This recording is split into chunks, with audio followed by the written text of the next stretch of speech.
About an hour ago, South Korea's Supreme Court finally delivered its verdict on the corruption scandal that led to the impeachment and imprisonment of former President Park Geun-hye. The focus was on whether horses and $1.3 million that Samsung Vice Chairman Jae-yong gave to Park's confidant Choi Soon-sil were bribes. For more, we go live to our Choi Si-young, who is in front of the Supreme Court for us. Si-young, what's the latest? Well, Devin, the highest court has found today Samsung Vice Chairman guilty of 2 bribes, horses and $1.3 million cash he gave to former President Park Geun-hye's confidant Choi Soon-sil. Now he's going to sit for a retrial at the appeals court.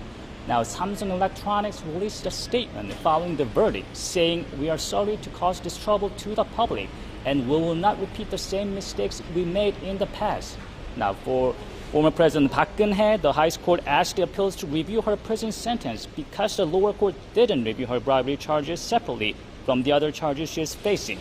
Park Geun-hye will sit for a retrial at the appeals court. For Park's confidant Choi Soon-sil, the court also says her charges that she extorted money from local companies are not clearly proven and asked the lower court to review those charges again. All right, Si-young, so all of those involved in the corruption scandal go to the appeals court for another trial. Can you tell us what comes next? Are they facing more time in prison? When are we going to see the final ruling on this corruption scandal? Well, Devin, Jae-yong will sit for a retrial at the appeals court. Now, he's gonna get he got a suspended sentence earlier, but at the appeals court, he's gonna get a real prison sentence and possibly detained. And he will also likely get detained since the highest court says he is guilty of 2 bribes he gave to Choi Soon-sil.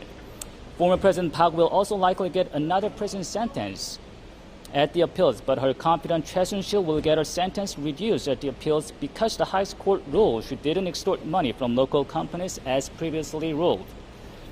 And we don't know when we'll see the final verdict on the corruption scandal. I mean, it could take at least months for all separate appeals courts for Park, Choi, and Yi to give a ruling. But some speculate that we may just see a final ruling around the corner or next year. That'll be all. Back to you, Devin.